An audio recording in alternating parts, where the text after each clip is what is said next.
Orang yang makan riba sama seperti berzina dengan ibu kandungnya sendiri.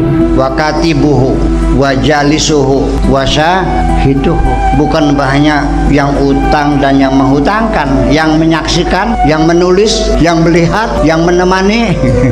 Dosa kolektif. Ini jangan salah paham. Akhirnya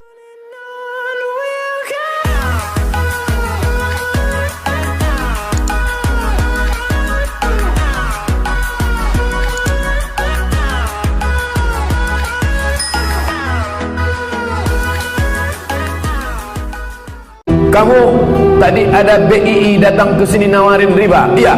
Berapa? Saya tolak Pak Ustaz. Dia nawarin 1 juta. Saya tolak. Dia nawarin 10 juta. Saya istikharah dulu Pak Ustaz. Berapapun yang dia tawarkan, dengan bunga 1%, dengan bunga 0,1%, selama ada bunga, maka di sana ada riba. Jangan makan riba. Duitnya dibuat modal. Pinjam 1 juta sama BII. Duitnya buat modal ternak lele, buat modal jual bayam, buat modal buka bakso, buat modal sup tunjang. Jadi orang kaya. Duitnya dibawa haji ke Makkah. Labbaik Allahumma labbaik. Apa kata malaikat? La labbaik wa la sa'daik. Sampean tidak dapat haji mabrur. Kenapa? Karena berangkat dengan uang haram. Hajinya haji apa? Haji mabur. Orang yang makan riba sama seperti berzina dengan ibu kandungnya sendiri. wakatibuhu wajalisuhu wasyahiduhu. Bukan banyak yang utang dan yang menghutangkan, yang menyaksikan, yang menulis, yang melihat, yang menemani. Dosa kolektif. Ini jangan salah paham. Akhirnya orang menganggap bank konvensional itu haram. Ini nggak tahu saya dari fatwanya kok kenapa sih membuat fatwa-fatwa yang membuat jadi orang jadi gaduh begini. Bank konvensional itu artinya bank yang dibangun oleh mereka, artinya bukan orang Islam kan. Di Barat dibangunnya, sistemnya adalah dengan istilah bunga.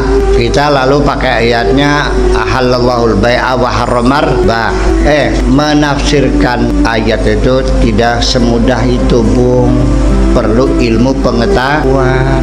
Paham nggak? Orang itu tidak pernah belajar perbankan, tidak pernah belajar ekonomi, nggak pernah belajar moneter. Kok berani-beraninya mengharamkan bank? Dari mana dasarnya?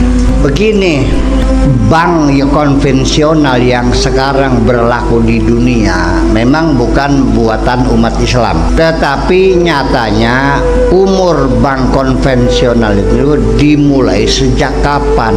Sudah ratusan tahun yang lalu. Dengan sistem bank ini sebagai instrumen bangsa-bangsa modern ini membangun ekonomi, membangun peradaban, ilmu pengetahuan, tidak ada masalah. Sangat berhasil, sukses besar sistem yang dibuat nih, betul nggak? Semua pihak untung, semua yang dirugikan. Dengan bunga 1,5%, tapi kalau di Singapura 0,3%, ya kan? Bahkan untuk kredit kecil di sana mungkin 0,01% lah. Tidak ada masalah dan terbukti mampu membangun peradaban modern, nggak ada masalah. Lalu diharamkan, dasarnya apa? Riba gitu. Nah sekarang yuk kita ngitung ibu-ibu sekalian. Dulu uang itu pakai logam, harganya stabil ya, sampai kapanpun ya emas 10 gram ya kan gitu. Sangat rasional sekali kalau dulu orang pinjam 10 dirham dikembalikannya 10 dirham. Berapa tahun pun ya 10 dirham karena emas. Nah kalau sekarang karena uang itu memakai kertas, surat keterangan jaminan bahwa nilai sekian gram ada disimpan di kami dalam bank, kita pakai kertas. Akibatnya di sini akan mengalami inflasi, harganya susut. Kalau utang 100 juta dikembalikan 100 juta selama 3 tahun, ada kerugian nggak yang punya uang? Mungkin nggak pinjam tanpa bunga? Nggak mungkin. Dan ini bank ini menjadi instrumen dunia untuk mengawal peradaban. dan sukses berhasil. Jadi artinya saya tidak menolak kalau suatu ketika ditemukan sistem yang lebih canggih lagi, yang lebih sempurna lagi, yang lebih adil lagi, yang lebih manusiawi lagi, yang lebih menguntungkan semua pihak. Oke, kita sambut, betul nggak? Tapi jangan bermain-main di wilayah ini. Jangan menghancurkan umat manusia, paham nggak? Coba silakan bereksperimen dulu, seperti di pertanian, seperti di kedokteran. Sebelum diuji ke manusia, diuji ke binatang dulu dong, betul nggak? Bikin develop, jadi proyek percobaan dulu. Nah kan gitu, mamanya di Tegal Gubuk ya, atau Cirebon, bikin bank Islami tanpa bunga, sistemnya begini, diuji dulu selama 10 tahun, ternyata lebih maju. Nah, oke, baru disosialisasikan, kan begitu, betul nggak? Mungkin setuju, tapi ini kan sistem perbankan Islam tidak pernah terbukti dan belum ada contohnya. Ada bank syariah, ada, malah semua bank ada syariahnya. Bank syariah BJB ada, bank syariah BJB, bank syariah PNI, bank syariah Mandiri, bank syariah PNI. Tapi apa yang terjadi? Tetap saja cara menghitungnya, logikanya seperti bank konvensional juga, hanya beda istilah. Kalau di bank konvensional namanya kredit, kalau bank syariahnya urut. Kalau bank syariah, bank konvensionalnya namanya deposito, bank syariahnya namanya wadiah.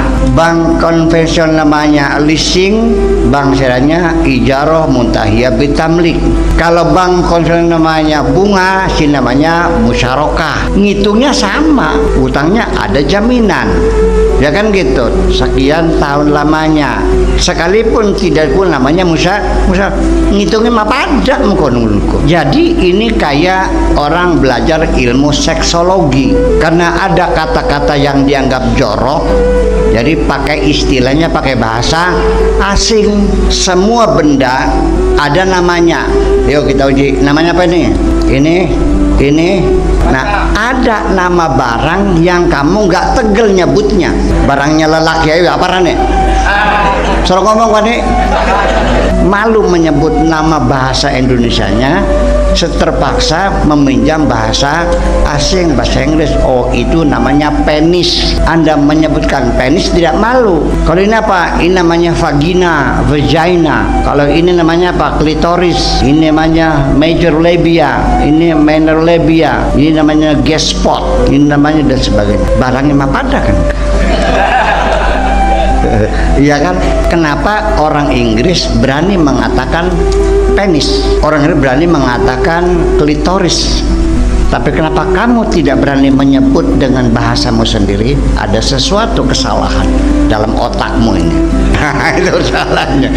Bapak Ibu dikasih Tuhan, itulah tadi ceramah dari Ustadz Abdul Somad, di mana tadi dia mengharamkan jemaahnya untuk tidak menggunakan bank konvensional dan lebih mengarahkan untuk menggunakan bank syariah. Karena menurut Ustadz Abdul Somad bahwa bank konvensional ini lebih cenderung untuk membungakan uang, dan di situ ada riba, dan kalau sudah berbicara tentang riba maka itu adalah haram, dan dia mengharamkan orang yang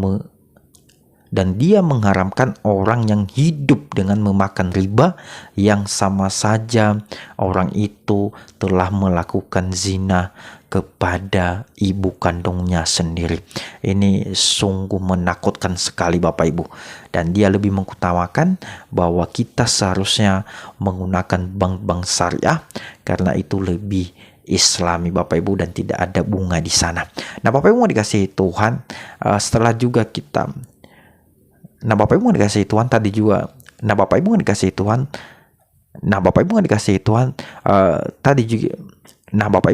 Tuhan tadi kita juga telah mendengarkan penjelasan dari Buya Sakur, di mana dia mengatakan bahwa untuk memahami hal ini kita tentunya. Bapak Ibu dikasih Tuhan, tadi juga kita telah mendengarkan penjelasan dari Buya Sakur, di mana dia mengatakan bahwa untuk memahami hal ini kita harus bisa menggunakan akal sehat kita dan harus kita lebih banyak belajar lagi, karena menurut dia bahwa bank konvensional ini sama dengan bank syariah ini sama-sama menggunakan bunga, hanya beda istilah saja ya. Kalau di bank konvensional ini itu artinya bunga ya, menggunakan kata bunga, tetapi di bank syariah itu menggunakan kata-kata yang lebih islami ya. Jadi orang melihat seakan-akan di bank syariah ini tidak ada sistem perbungaan, ternyata Bapak Ibu ada, hampir sama dengan bank konvensional sendiri ya. Karena saya sendiri juga ada